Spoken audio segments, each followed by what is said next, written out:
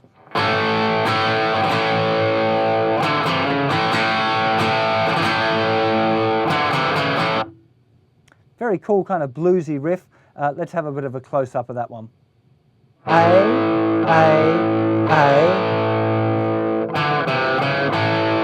Here we're using little finger up on the 5th fret, second finger down the 3rd fret, this is all of the 5th string, 3rd finger going down the 4th fret to an A. That's happening on beat 3, so you have this 1, 2, and 3, 4, 1, 2, 3, and 4,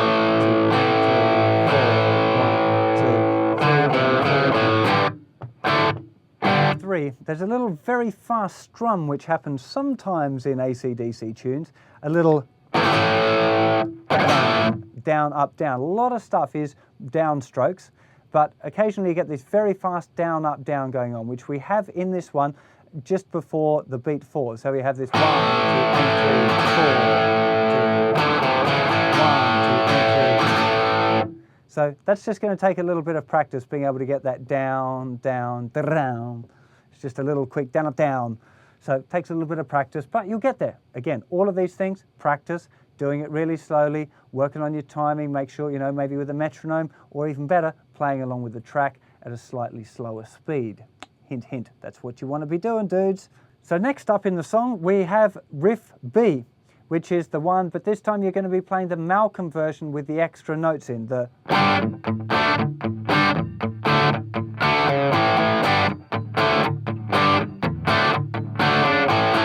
That's the one that I want you to be playing this time along with the backing track, so you get a bit of practice doing the whole riff. And you'll do that twice. Then you will play Riff C again. All of that including the... Then you play a chorus, but this time you're going to play the chorus twice as long. So you're going to play that chords, you're going to play that chord sequence there 4 times. And there's a slight change here because the very last time you play the D chord, you're just going to play the D chord once and let it ring out. So the very last time you're going to be going A.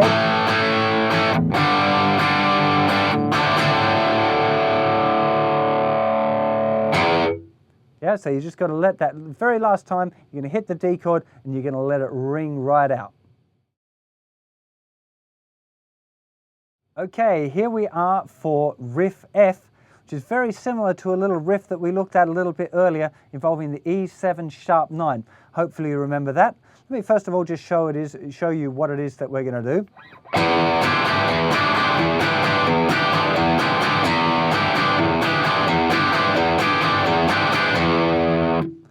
And it actually does it 4 times. Now it's very, very similar to that riff that we looked at before, almost the same strumming, but remember that this one has the push in it again. So this thick E string is played on the and of 4, which is the half a beat just before the bar line. So if you're counting along, I'll be honest with you, I don't really think counting along for a riff like this is going to work. It's really difficult. Much better just trying to listen to it. If you can, do it a bit slower than the original one and just have...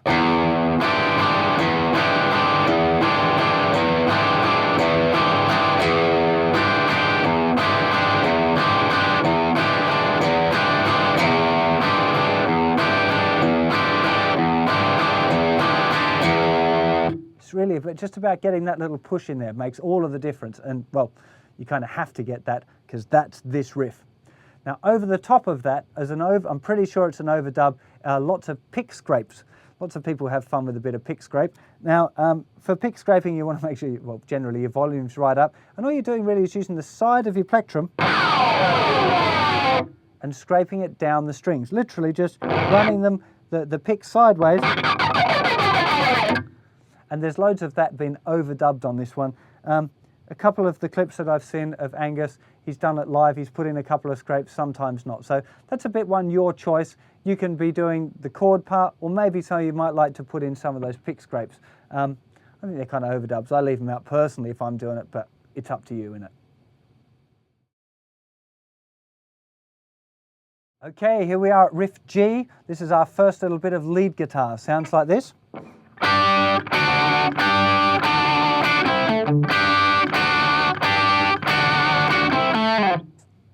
That riff is played 4 times. There's a few different ways of playing this. I've seen lots of people play it different ways. I'm fairly sure that I saw Angus live doing it this way, the way I'm going to show you, but I'm also going to show you one of the alternatives that I think is quite a common one, just in case I'm wrong. So let's get to a close-up. Okay, here's the riff. I'm thinking that the one Angus does is having the 3rd finger here on the 7th fret of the 3rd string, little finger on the 8th fret of the 2nd string, and then moving that little finger down 1 semitone. Then 2 7s, 2 5s on the 2nd and 3rd string, followed by the 7th fret of the 4th string.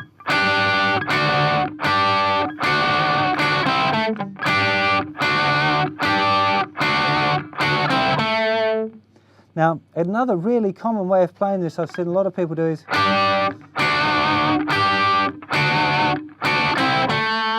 I'm not sure, I thought I saw Angus do it this way, but this way really works as well because it's a bit easier to get the vibrato there.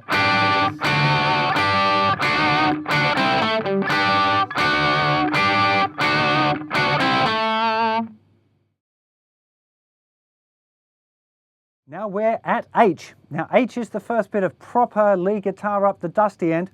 It's this little bit here we have.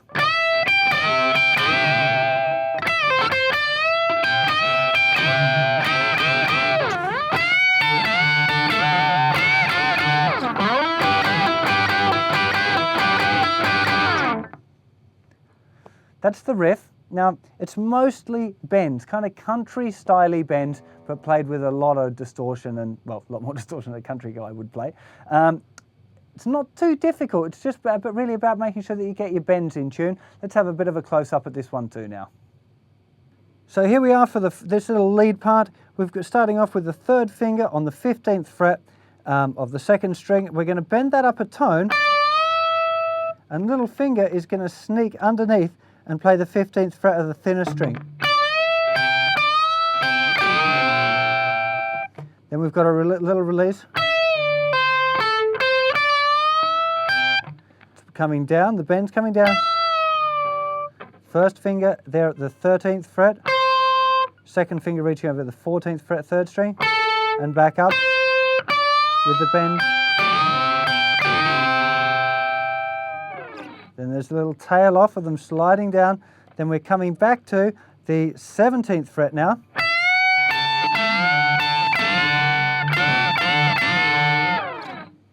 It's more or less the same riff, but with 3 strums at the end there just to finish it off, and the tail, a little sliding off thing, followed by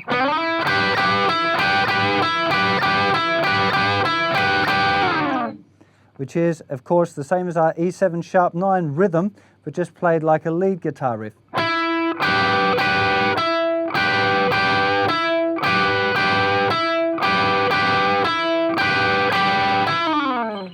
Okay, let me play that for you at tempo quickly. Here we go.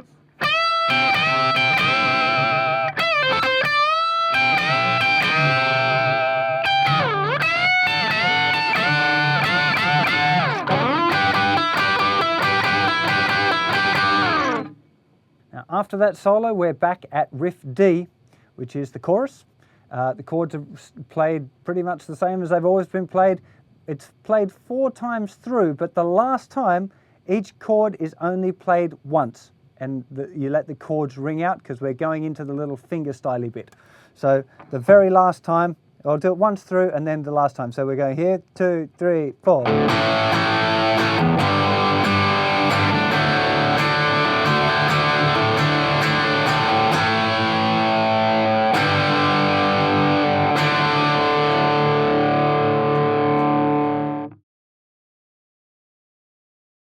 Okay, the next section I'm calling Riff I. Now, this one is the little kind of fingerstyle-y little bit where Angus is playing right up the neck. Now, when I've been playing this, I've been taking my pick from being between my fingers and curling it around and kind of hiding it in between kind of the joints of my second finger, so I can play this fingerstyle-y bit. Now, it could well be that Angus is using the pick and 2 of the fingers. I just can't seem to make it sound exactly right that way, so I'm not really sure which one he's doing, but it's up to you to experiment a little bit yourself, what sort of technique you like, whether you want to use what they call hybrid picking, which is using the pick and the fingers at the same time, whether you want to tuck the pick away and just use your fingers, or put your pick in your mouth and then just use your fingers. It's really up to you which way you want to do it. Let me show you what the riff is. I've broken it down into 2 sections because one's played right up the neck and one's played further down. So the one we're looking at first of all is I, and it sounds like this.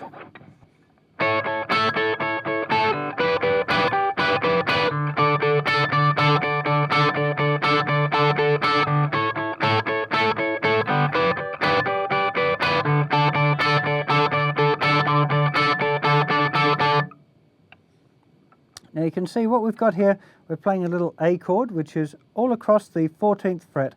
We're using our first finger bar, and I'm using here thumb, fingers 1 and 2. It's worth spending a little bit of time on just trying to get this right, because what's happening is he's playing the notes and then putting the fingers back down right away. Kind of keeps the notes nice and short, and you can hear that they're quiet. If we just kind of open plucked it, it doesn't sound anywhere near the same. It's really got to be.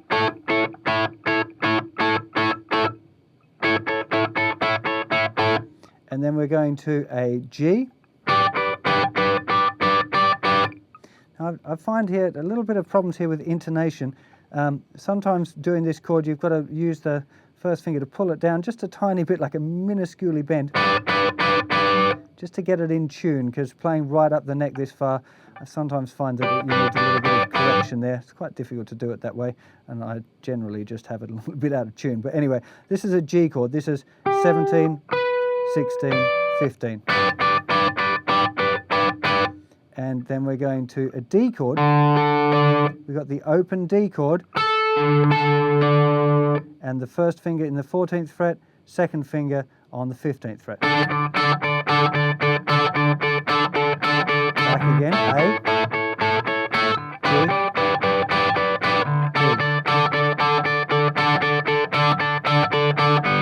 And it does that 4 times.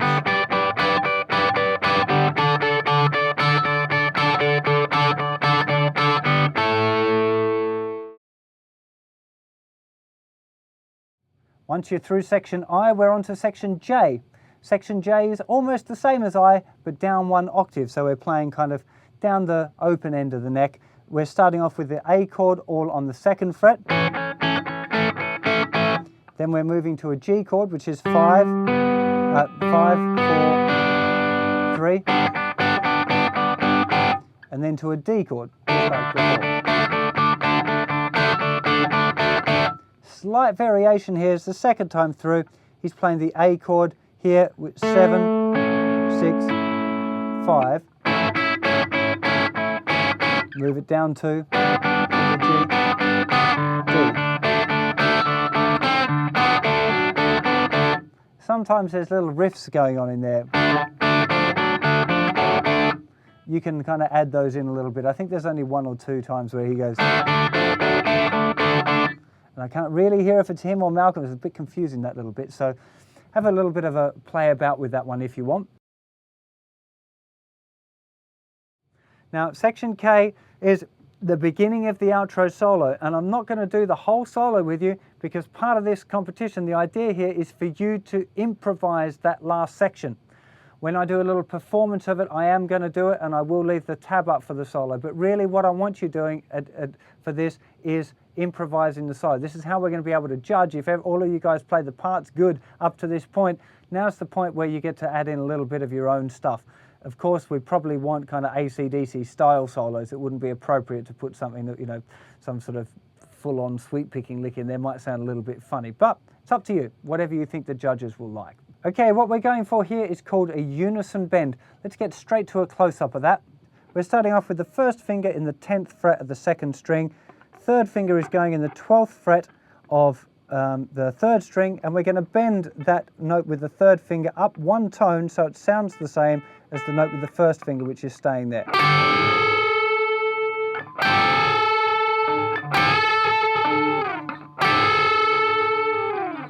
Okay, so this unison bend is happening on the and of 4, which is meaning the and that comes after 4. Also the push, it's the AC/DC push thing happening again. So we'd have 1, 2, 3, 4, and 1, 2, 3, 4, and 1, 2, 3, 4, and 1, 2, 3, 4. Now, the idea here, because we're doing the bend and sliding off, you can hear Brian singing along with that part, but just making sure that you get it at the right time, yeah? And then get a little slide off, back up, and then you've got the bend on again. Now it does that 8 times, and then it starts bending on the and of 4 and the and of 2. So having 1, 2, and 3, 4, and 1, 2, and 3, 4. Again, don't be too bogged down in all of this counting stuff. Just be listening to the record and you'll find that you can play all of those counts without trying too hard, I reckon. So the rest of the song is for you to improvise a solo. Now I'm going to show you the solo now in a little close-up so you've got some idea what's going on, just for the fact of, for the fun of learning it, you know. But it's not the point. The point now is for you to be playing an improvised solo. Okay, after the unison bend, we're up here at the 17th fret. We're going to use the 1st finger to play the 2nd string and the 3rd string. And then we've got here the 3rd finger reaching over 19, 17, 19. And that riff happens 4 times.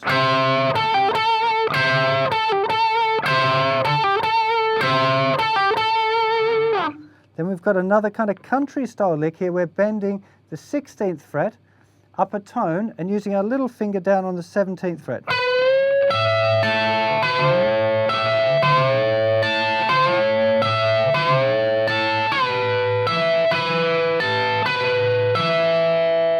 Then we've got a little,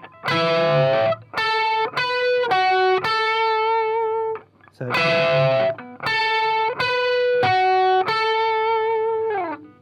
Here, that's the little unison, sorry, it's not a unison bend at all, it's a third bend. Little finger on the 17th, third finger on the 16th bend. 14, 16, roll it over to the 16, 14. Then we've got, moving back up, this is now, we're kind of based around the minor pentatonic scale here in A. We've got a 19th fret, one tone bend on the third string. 17, 17. So this is the 20th fret now with a tone bend. And we've got here 17, 17, 20 bend. And again. 17. That's now the 20th fret and the 19th fret with a tone bend. Then we've got here 20th fret, 17, 17, 20. Some glisses going down. Then we're right back down here in the A minor pentatonic position at the 5th fret, 7th fret, 7th fret, 7th fret. Then we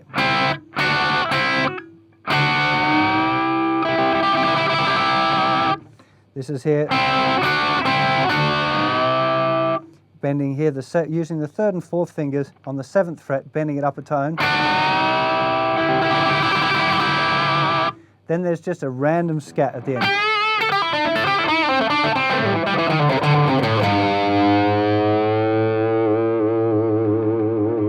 So all of that, I'm just making it up. I don't really know exactly what's going on the record. It sounds something like, if I do it slowly,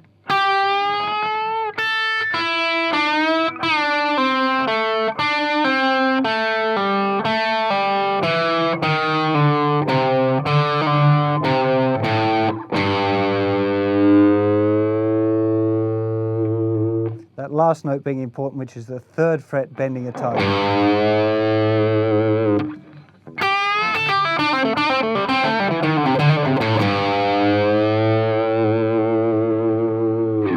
Now the backing track was done with a live drummer, live bass player and live rhythm guitar, of course. So the ending is slightly different to the original one, where the big hits are the boom, boom. So you wouldn't be able to play exactly the same as Angus is playing at the end there, and I'm sure he wouldn't play it the same way twice anyway.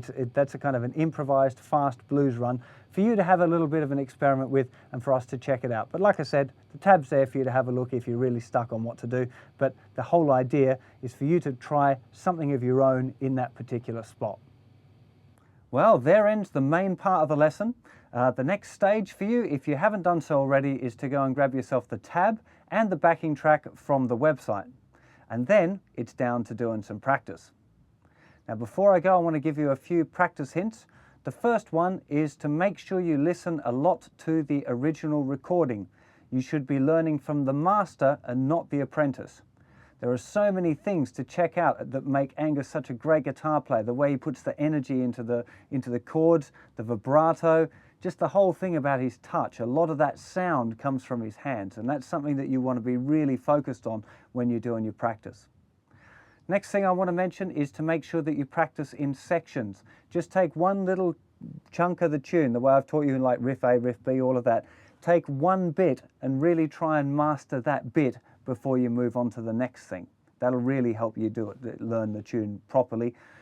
If you're struggling with any of the parts, like how fast the chords change or trying to move the notes quickly, it's really important to remember to practice things slowly. There's no point in trying to practice it fast and get it wrong, because all you're doing is practicing making a mistake. So make sure that you practice it really slowly, get your fingers working, and then slowly speed it up.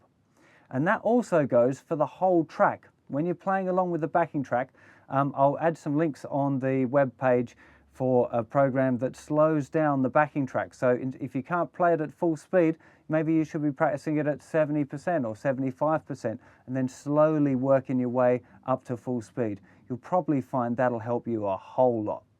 Now, another really common thing people ask about is the sound.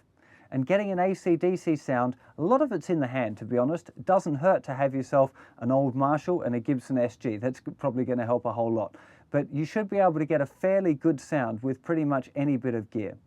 Now, my good mate Solo Dallas has made a video for you to check out where he explains a lot of the different settings and stuff and the way Angus gets his sound.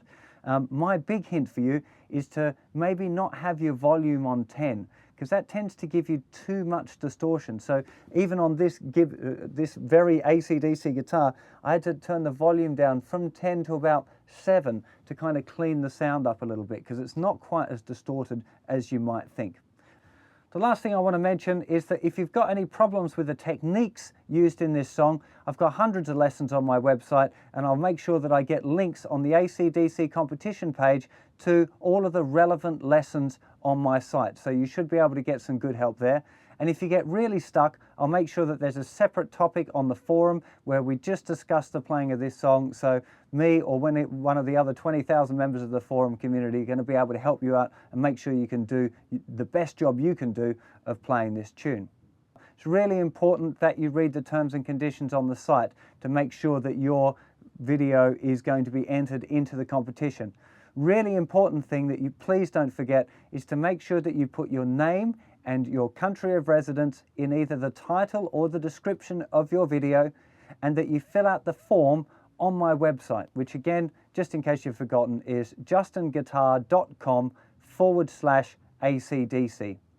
And on that page, there'll be a form to fill out, links to all of the lesson hints, the tab, the backing track, all of that stuff. So go and check that one out.